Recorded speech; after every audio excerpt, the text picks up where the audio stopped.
Good Sunday evening, everyone. How are you? I'm wearing my sunglasses not because I want to look cool. It makes me look like a tool. I'm wearing them to keep my eyeballs in my head after a long weekend with the folks from the Anthony Cumia show. My little brother. We were up at Mohegan Sun. We did the first annual Anthony Cumia. He says Cumia, I say Cumia. It's a long story. We were up there doing the poker tournament. And we hung out with the likes of Larry Holmes. He was the ex-champ, boxing champ of the world champion boxer. Larry Holmes, he was there with his lovely wife. I had the opportunity to sit down and have a drink with the man. Had some very interesting stories. That will be on the Anthony Cumia show, I believe, in reruns, in, syndication. What the hell they call it? Archives. So you can go over there anytime you like, anthonycumia.com, and take a look at his interview with Larry Holmes. Much more interesting than the time I spent sipping booze with Larry Holmes. Although that was kind of fun, too. We played blackjack. Boy, did we play blackjack. Pointy card. 7, please. Oh, or a 4. Snowman. It's work playing blackjack with my brother. It's work. It's actual work. It takes a lot out of you.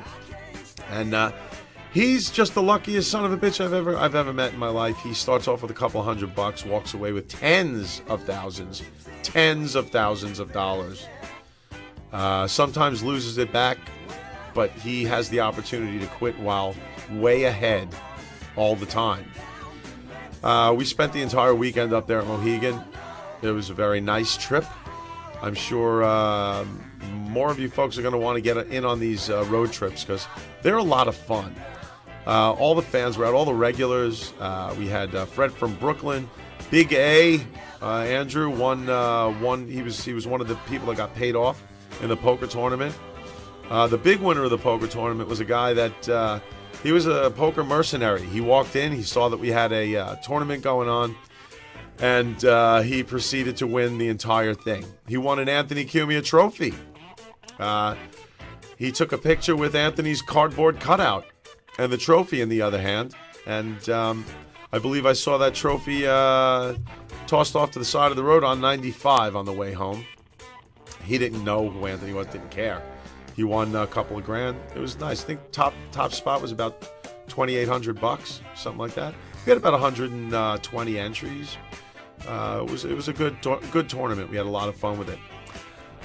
Today, December 7th, 73 years ago today, we all know what happened, folks. The Japanese bombed Pearl Harbor. They fucked us. Yes, they did. It was a deliberate attack. I forget the exact words that Roosevelt used, but it was a deliberate attack meant to cripple our naval forces in the Pacific, thereby gaining the Japanese leverage on their bent for world domination. They were bent to take over the world with the Nazis. They really don't teach much of this stuff in school anymore. Reason being, from what they say, is that a lot of the circumstances surrounding the history lessons that were taught to you and I weren't true. That it's a bunch of bullshit. And I tend not to believe that because as far as I'm concerned, the Japs did bomb Pearl Harbor. And it did throw us into World War II. And we did fight the Japanese and the Germans like every country should, defending themselves against the Axis powers with the Allies, with the English, and our good friends, the French, the France. Anyway, they did bomb Pearl Harbor, and it was today. It was December 7th, 1941. A day which will live in infamy. That's what he said, and it in my book it still does. This is the old guard, the older generation's equivalent of the attack on the World Trade Center by Al Qaeda and their ilk. It's the same thing.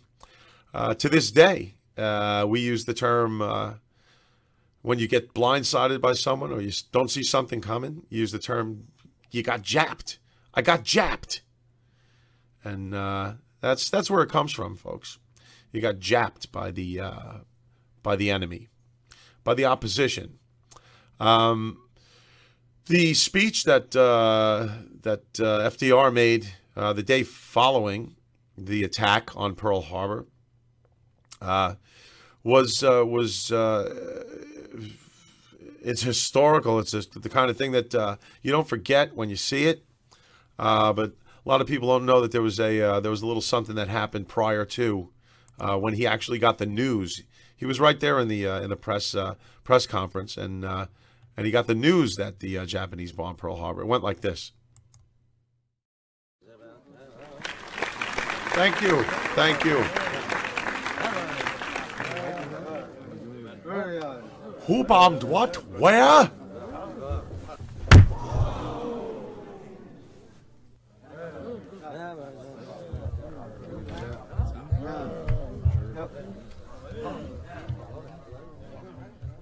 Yesterday, December 7th, 1941, a date which will live in infamy. That was officially the United States' entry into World War II. Up until that point, we were pretty much hanging out on the sidelines, not doing much of anything. And when the Japanese bombed Pearl Harbor, it forced us to mobilize in the biggest way we have ever been called upon to mobilize. Women working at home, Rosie the Riveter, a shitload of guys signing up and joining the Army, Navy, Air Force, Marines. I don't even know if they were called that back then. I think it was the Army Air Force. But that was one of the inspirations for Band of Brothers was World War II Airborne, which back then 101 was known as Air Mobile. I have a little knowledge in this area. I was actually 82nd Airborne Division, and I was a paratrooper. I learned how to jump out of planes. Signed up. It's a volunteer force. You sign up pretty much when you're in basic training or advanced individual training, otherwise known as AIT, and you become an elite troop, a paratrooper. There have been books, movies, Band of Brothers. The 101 was probably the most famous back then. I mean, World War II had airborne troops utilized. The 82nd Airborne jumped on Sicily. In Holland, the unit was utilized extensively to be in place behind enemy lines before D-Day. That's how we slipped the troops in there. The 101 was more known for their air mobile tactics, which included gliders and, well, now rappelling from helicopters. They're a close contact force that flies in. And if you remember that movie about Somalia, what was it, Black Hawk Down? They repelled from aircraft. That was air mobile, they're called. Airborne troops still jump out of planes. That's 82nd. But I have some footage I'd like to show you guys. They let us know a little bit about what we were going to be in for when we jumped out of planes. One guy, one sergeant, put us on the second step of the bleachers in the day room, and he said, "Okay, jump off." And we would, and he said, "That's what it feels like when you land." And then he said, went on to say that you get $60 a month more, and that was it. I signed up. They didn't tell you about the malfunctions that you're gonna have when you jump. They didn't tell you about the injuries that take place. They didn't tell you about this fucking nagging lower backache that I have that I'm sure is attributable to jumping out of aircraft. I don't even remember I don't know how many jumps I have. I have quite a few. The military jumps are done via static line. Static line is a cord that pulls your parachute out by itself. You don't have to do anything. You pretty much stand in the door, and when they tell you to, jump. And you'd better jump when they tell you to, or they kick your ass out of the plane. Why? Because if you don't go, it's an alternating door type of deal. So they go, go, go, go. The jump master stands in the back of the plane, yells, go, go, go. And if you stall in the door and two of you guys go out at once, you can hit behind the aircraft, parachute gets tangled, and you fall to your death. Or until you cut away from the main parachute and pull your reserve. There was another situation called a toe jumper. And that was when a parachute didn't deploy. What happened was it either hung up around a body part, or one of the breakaways was not a breakaway. It was some 28,000 pound nylon test string that they accidentally, the riggers would put together. They rig, I don't know, like thousands of parachutes a week. And the quality control was kept by making them jump their own chutes. And it would be the chute that the inspector chose from these bins and bins of repacked chutes.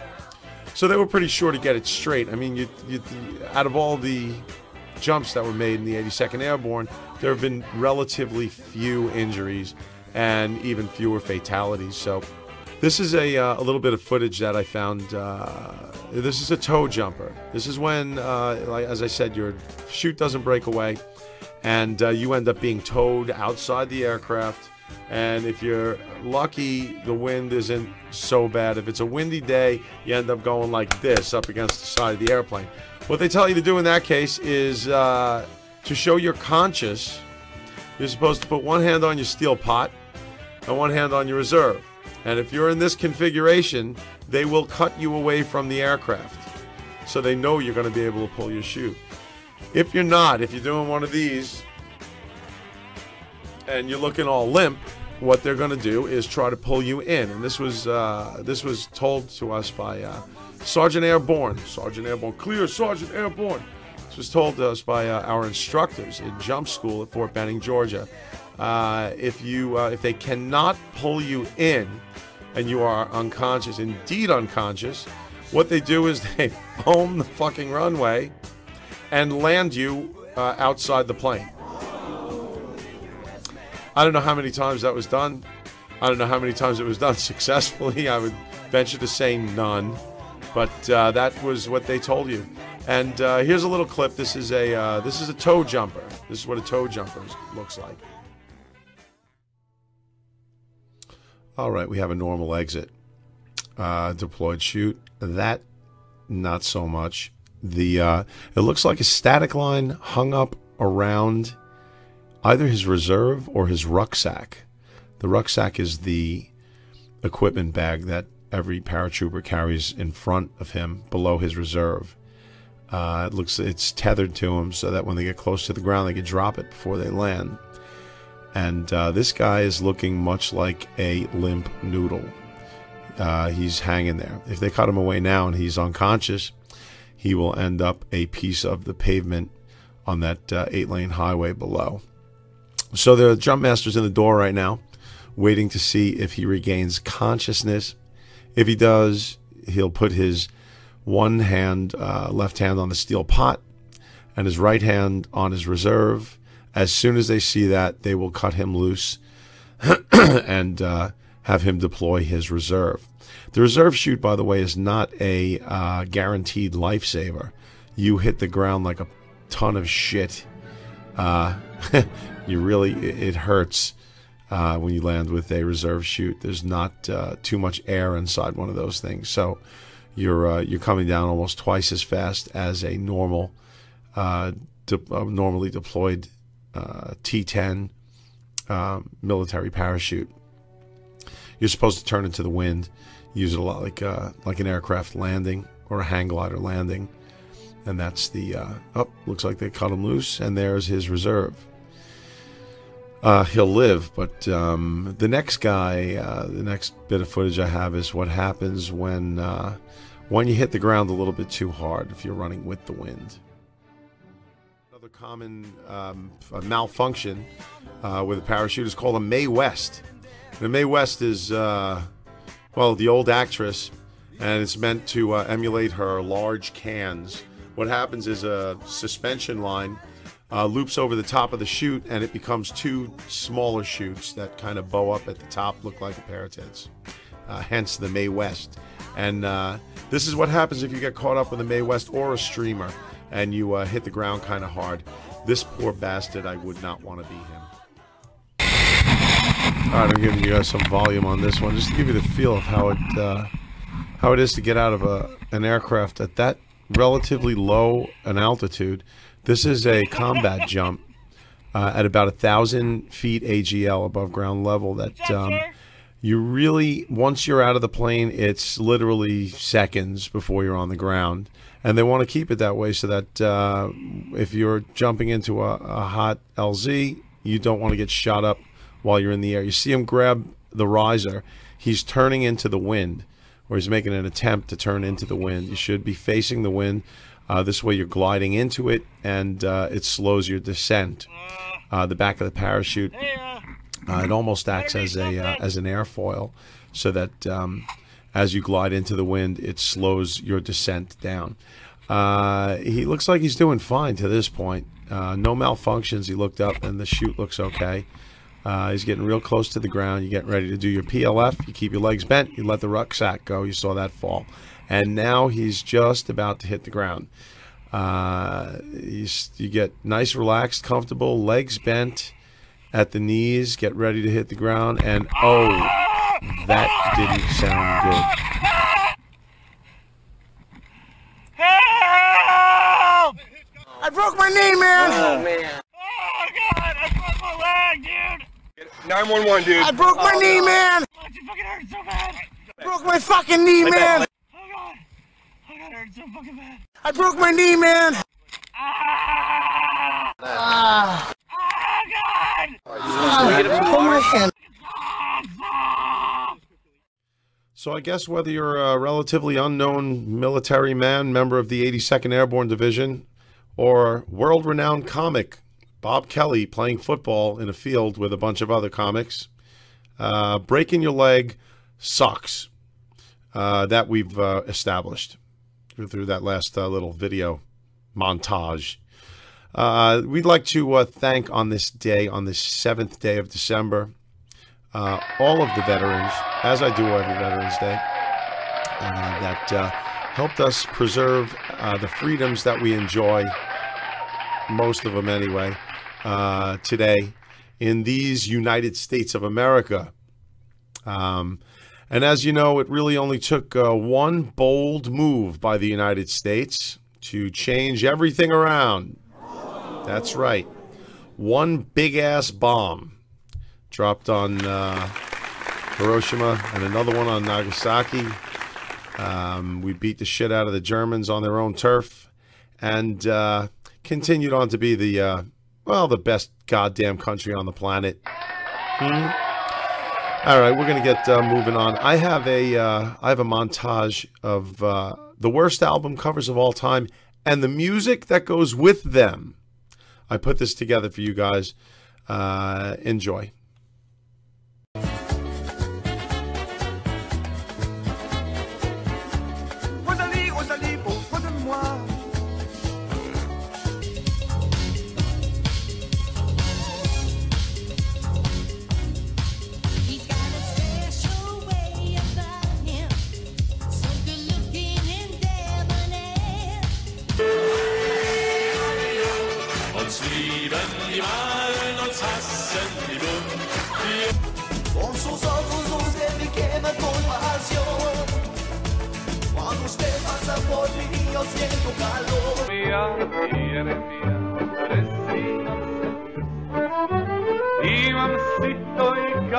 You know what trying to call you on the telephone. You know you lied. You said you never were at home. Getting so tired waiting. Mírame con valor, háblame sin ningún pudor.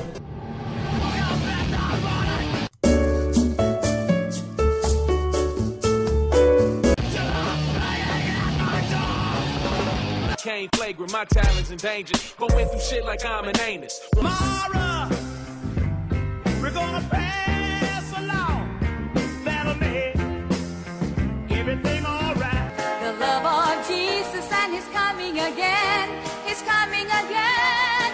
Oh, I sure do get all excited when you talk about my pussy belongs to Daddy.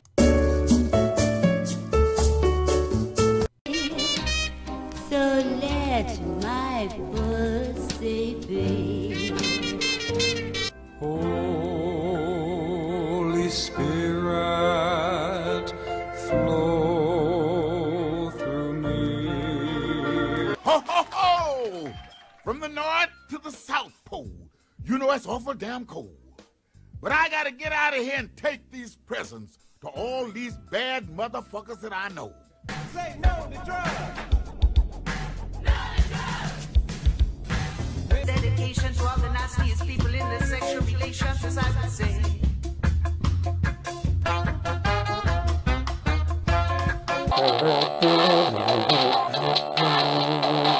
You know that a sweet punani get me so horny like the man named Luke from the Two Life Crew, as I would say. You are my Superman. You do what no one can do. Lonely place to be. And I try to depend on me. Listen. I decided long ago. Good night. I didn't want to walk in anyone's shadow. However, I am going to use the Surgeon General's second suggestion. He says the second best way not to get AIDS is to use a condom. I'm gonna be home for my Julie tonight. Jesus, use me. Okay, the one on the right is fucking hot. For surely there's a work. The beautiful, beautiful. Before she found God, she worked at a rub and tug.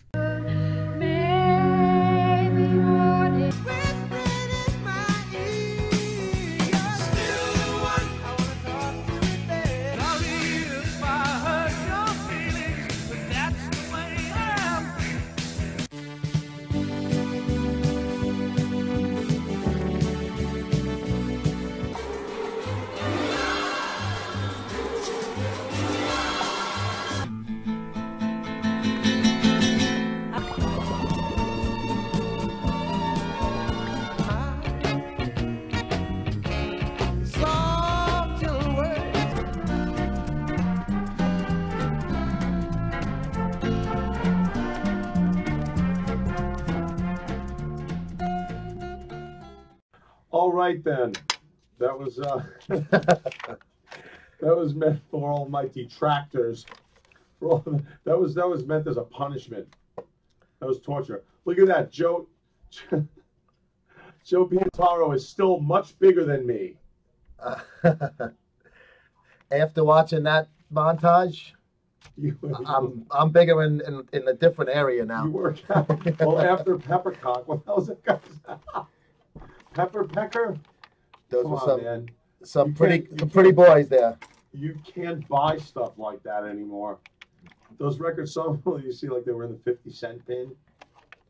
That was awesome. Yeah, those are flea markets at some old raceways with rocks on the floor. You'll find those at in the summer. I love it, man. I would love to have a collection of those things. I would collect those by the dozen, just to have vinyl again. Vinyl sucks. Who are people kidding? What do we have left on the show, Joe? We're gonna do part 1. It's actually a 2-part of Colin, Flaherty, White Girl Bleed a Lot interview. Oh. So we don't want to, use up the whole show tonight. It was a good long interview, so we want to use the whole interview. So we're gonna do part 1 tonight. Yep. And we also got to hear from our friends at Silicone. Let's not forget our friends over at silicone.us.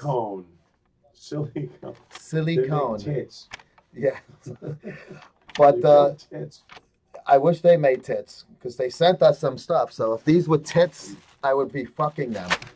But I might anyway. It's actually kind of soft. It's pretty good. Put a little water-based lube on there. We'll be all right. Got something to say? Got something delicious to say? Then make sure you use silicone alphabet trays. You'll never be at a loss for words. Wait a second. That just made me bigger. Made you bigger?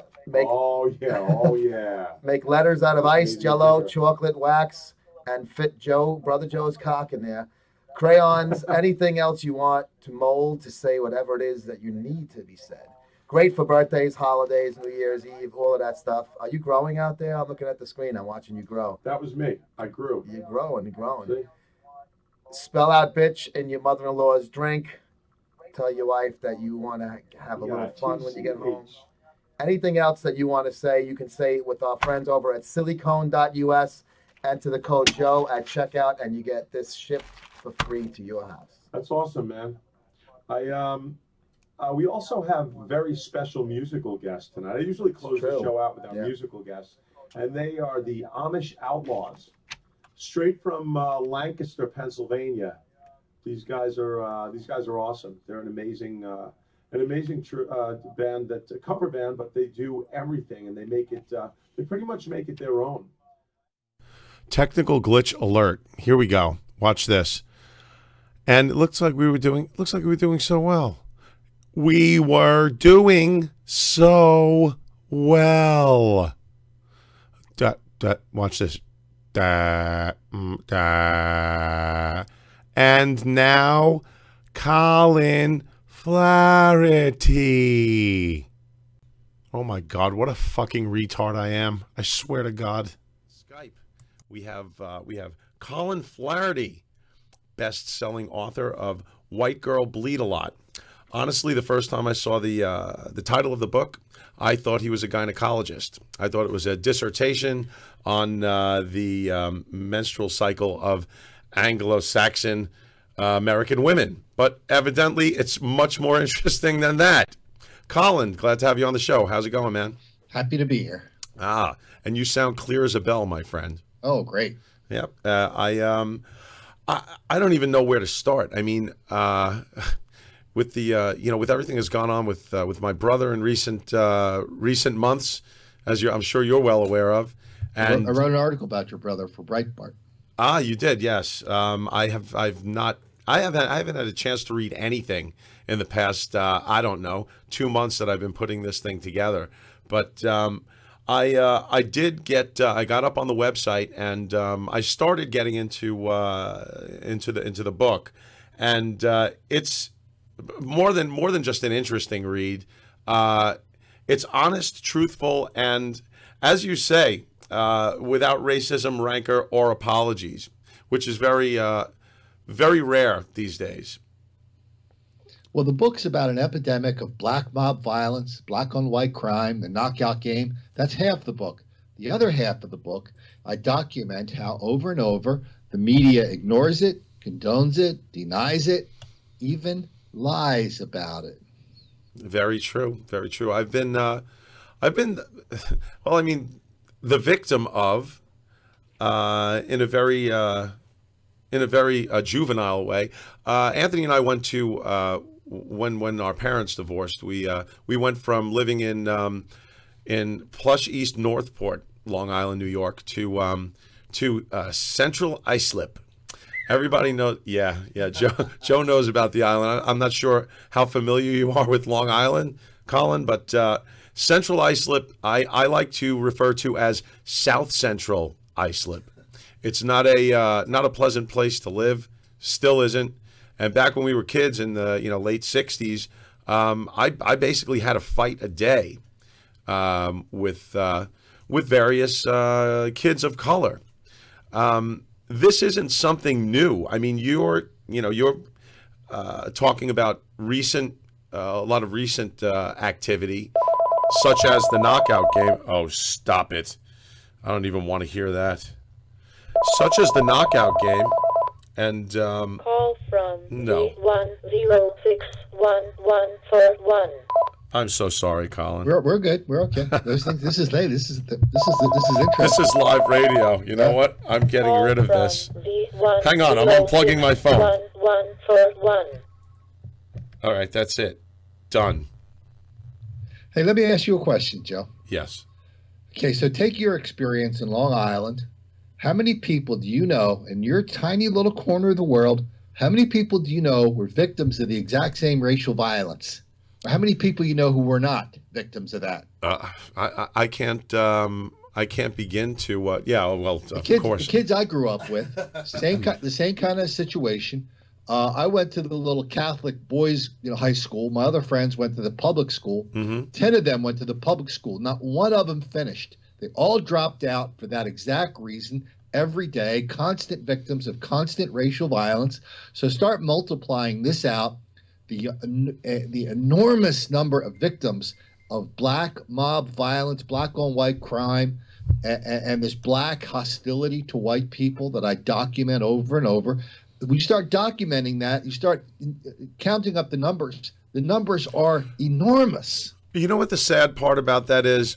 When it comes to race relations and actual numbers, facts, figures, and statistics, anytime a non-black person mentions or brings up these stats, it's looked at immediately as being racist. And let me tell you something about the stats.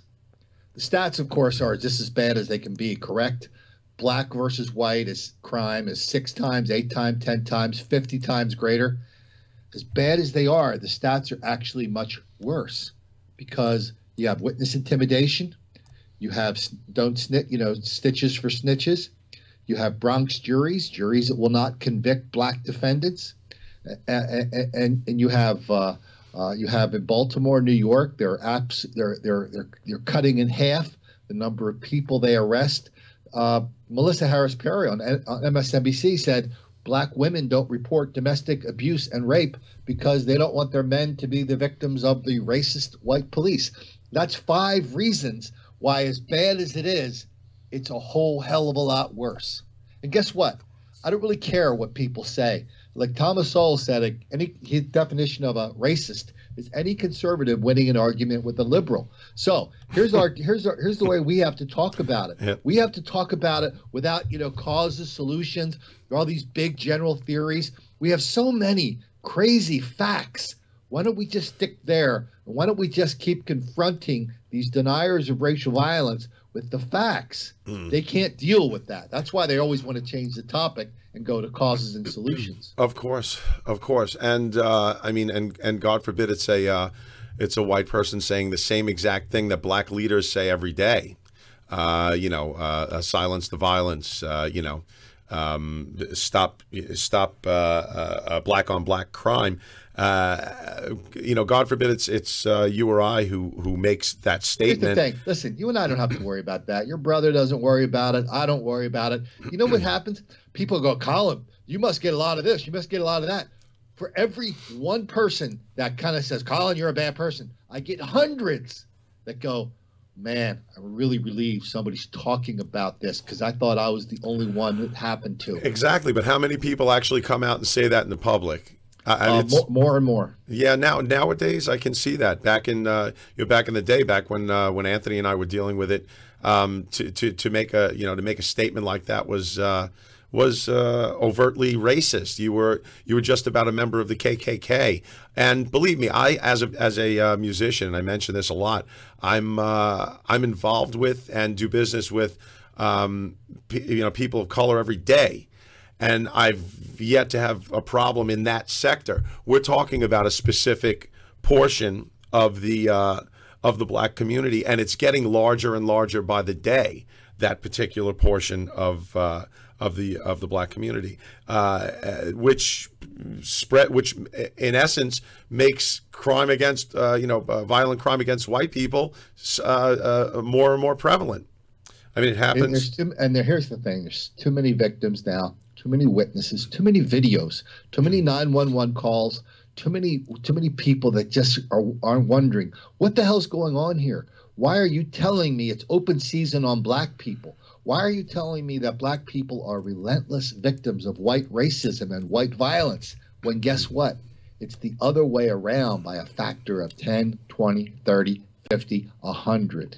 And so I'm just sitting here going, hey, I'm telling the obvious. I'm sorry to do this, but here are the plain facts. Yeah, I mean, if you, I mean, I was going over your site. I can bring it up. I'm so bummed because I'm looking at you. I know you're seeing me. I keep on glancing down to my iPhone. I'm not hooked up yet to broadcast your image, and it's I'm this close, literally this close to getting it done. I really wish I would have had it done for you, but next time. Actually, next time I would love to have you in studio. Oh, let's do it. Yeah, it's not too far from me either. So I was going over the site, and if I can bring up this screenshot right here. There we go. Okay, the letter from this woman that sent you. Well, she says, hi, Colin, thank you for all your work. It's been a real eye-opener. I had the misfortune of growing up poor in New York City and going to public schools, so I know how nasty and violent black people can be for no reason. I've seen more video, and anytime I get into an altercation, whether it be on Twitter or any social media, without fail, I'll get into an altercation with a person of color regarding black violence, specifically on white people. I constantly refer back to growing up and experiencing it myself, as you can, and to hear this, to see this letter from a woman that says that she grew up in a very nasty part of town, and then having all these people that speak of these far left academic I guess what you would call bullshitters, claiming that it's our fault. There's a lot of that going on now. So when I first started writing the book a couple years ago, a lot of it was still, listen, first of all, the first line of defense is, A, it's not happening. Second line of defense is, A, it's happening for these reasons, family, income, school, healthcare, neighborhood, whatever. Third, now here's the latest line of defense, which is really, to me, the most troubling. White people deserve it. Thomas Sowell wrote a column about White Girl Bleed a Lot, where he said, hey, I had no idea how bad it was till I read this book. Then a family court judge for Philadelphia, his name's Wade Bennett, he writes a blog called The Field Negro. He says, Sowell and Flaherty want to know what's causing all this stuff? I will tell you, I'm paraphrasing here, white people deserve it. There's an enormous amount of that now. Read Griot, read The Root, read HuffPo Black Voices. There is absolutely no empathy at all for any of the victims of this unbelievable amount of racial violence. It's all white people deserve it. You did something in 1462, and so that means, this anger and this violence is justified. This is now mainstream. That's why I'm so happy you're doing your radio show talking about this, because I'm one of these people that believes a lie cannot survive the truth. Well, this line of defense that you speak about is offensive. To me, it's not defense at all. It's overtly offensive. I feel as though we are becoming the victim here. I mean, we're becoming the victims of what many black people claim to be the very victim of themselves. Black rage. Black rage is called. Want me to tell you the absolute garlic and cross and silver bullet that will drive these vampires away? Mm.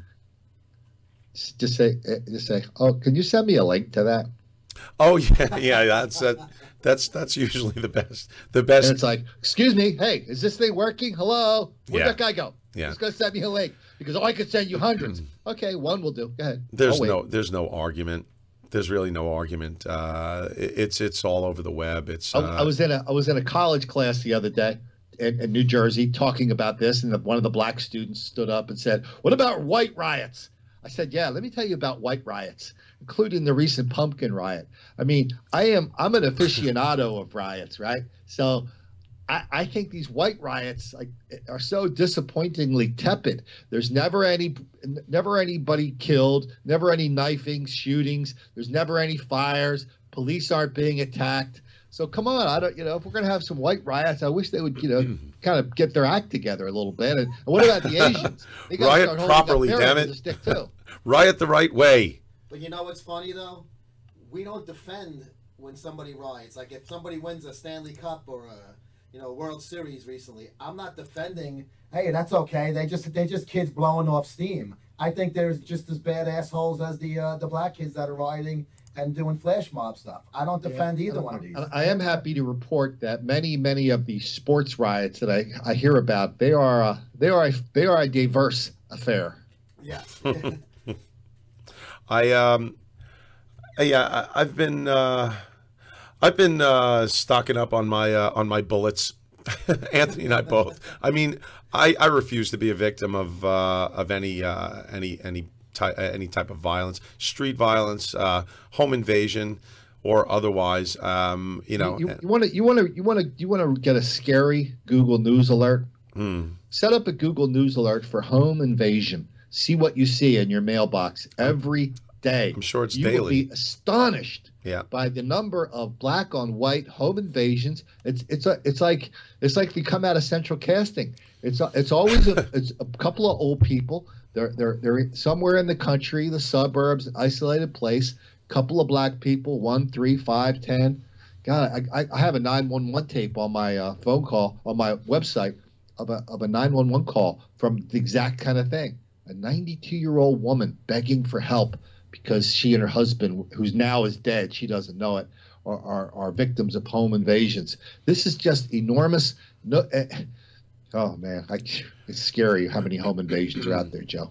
Yeah, I've seen quite enough of it. There's actually a piece on YouTube, and it's I want to call, I can't recall the exact title of the film piece, but it's all news footage. It's everything from every network, local, a news affiliate that you can imagine. I mean, across the board, and it doesn't, and it's not just left or right, biased news affiliates. It goes across the board, as I say, and it consists of reports of specifically black on white violent crime, rape, home invasion, assault, robberies, murder, from A to Z, and it runs for, and this is no shit, it runs for 15 minutes.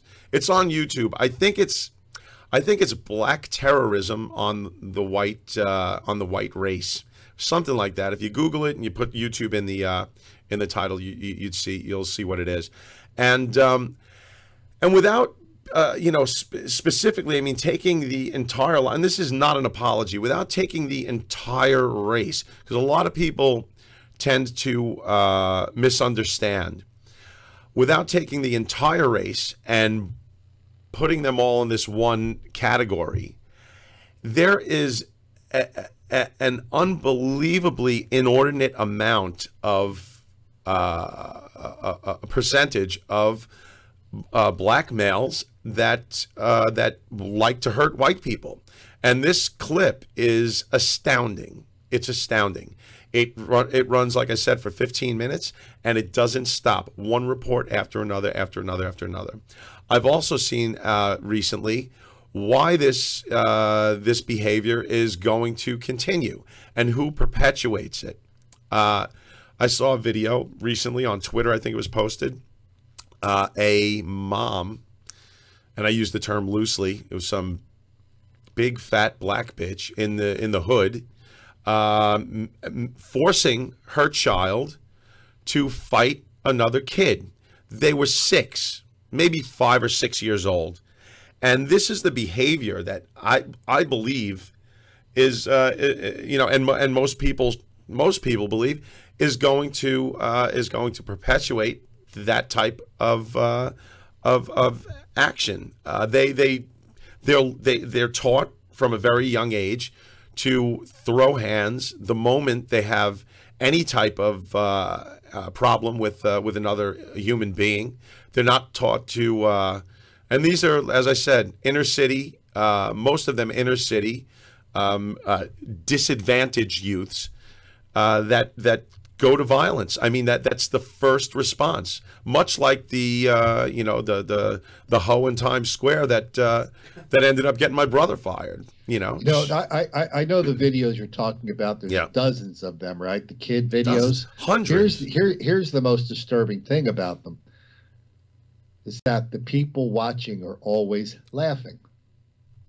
That's true. Yeah, I've seen. Yeah, the people that are there do nothing to intervene, do nothing to be helpful. They're encouraging it. Yeah. Well, so people learn this. People learn this violence and this racial resentment. They learn it at home.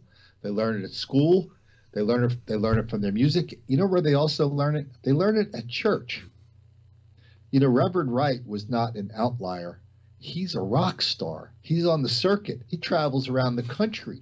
He's like Mick Jagger when he shows up at a church. And that was part one of Colin Flaherty interview, author of White Girl Bleed a Lot. I like that guy. He's straight to the point. He speaks his mind. A lot of people don't get the opportunity to do that for fear of repercussions, whether it be through termination of their employment or being labeled in their community a racist. This guy speaks his mind, and he's got a lot of valid points regarding black on white crime and crime in the violence in the black community. We'll have the second part of the Colin Flaherty interview next week, and for right now, we'd like to bring you to 6 lads out of Lancaster, Pennsylvania. These guys are. They were raised Amish. They went on Rumspringa, where they get to go out and get laid and drink and play music. And that's what they decided to do. Never go back. And they're out playing all over the place. Ladies and gentlemen, the Amish Outlaws.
Relationships are seen from the start. Come on.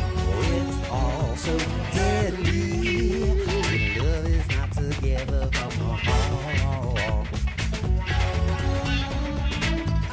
It's driving me out of my mind. That's why it's hard for me to find. Can't get it out of my head. Miss, I guess I love him. That girl is poison. You never trust a big one to smile. That girl is poison. Poison. Go! If I were you, I'd take precaution before I start to leave like that.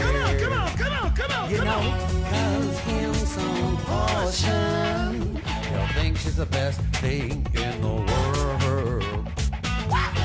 She's so blind. She'll drive you right out of your mind and steal your heart when you're blind.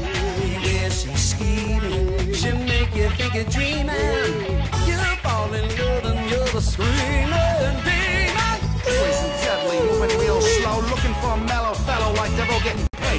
straight, so better lay low. Scheming on ass for the end of pro show. The low pro hoe should be cut like an afro. And what you saying, huh? Or what she weighing? But how do I know she's a loser?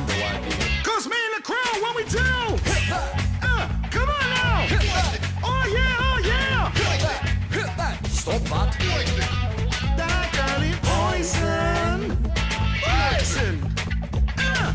Alright. Let's take it on back. When it was simple. Yeah. When it was funky. Oh yeah, oh yeah. Oh, here we go, here we go, here we go, here we go! Ho! Ho! Ho! Now move your big ass round so I can work on that zipper, baby. Tonto, jump on it, jump on it, jump on it. Feel solid, jump on it, jump on it, jump on it. Custard, jump on it, jump on it, jump on it. Apache, jump on it, jump on it. Woo!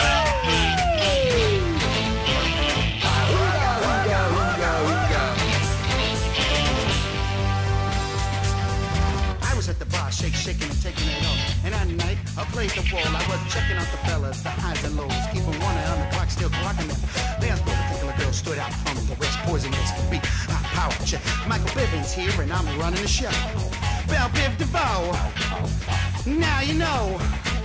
Words slick, blow. It's driving me out of my mind. That's why it's hard for me to find. Can't get it out of my head. Miss her, kiss her, love her. That girl in poison. Never trust a big one to smile. Poison. She's dangerous. Poison. Ooh, yeah, yeah. That girl in poison. Oh yeah, oh yeah. Down. Woo. Hit me. Poison.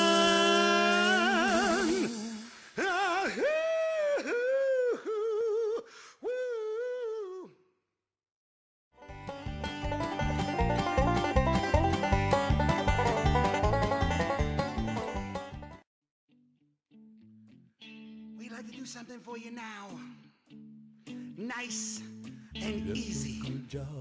Now I'd like to do that for you, you know, but we never ever do anything nice and easy. We do it rough.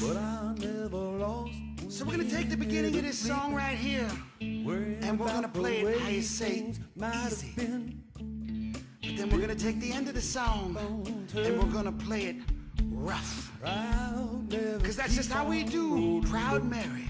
Cause we're rolling, rolling, rolling on the river. One more again. Cause we're rolling, rolling, rolling on the river. Listen to me. I left a good job down in the city, working for the man every night and day. But I never lost 1 minute of sleep when I was worried about the way that things might have been. Big wheel keep on turning, Proud Mary keep on burning. Cause we're rolling, rolling, rolling, rolling, rolling on the river. Cause we're rolling.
some people who live. You don't have to worry, though you got no money. People on the river are happy to give. Big wheel keep on turning, running, keep on running. 'Cause we're rolling, rolling, rolling on the river. 'Cause we're rolling, rolling, rolling on the river. Yeah, do, do, do, do, do, do, do, do, do. Hey, yeah, hey.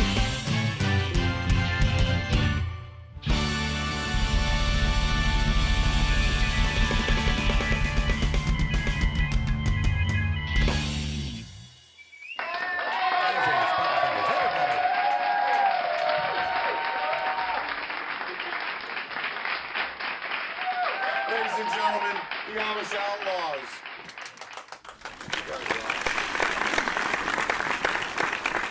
As you can see, folks, we're just about out of time. Our next show is going to be Wednesday the 17th. We're going to have on Don Jameson and Colin Flaherty, second half of the interview. We'll see you soon. Thanks so much for stopping by. Good night.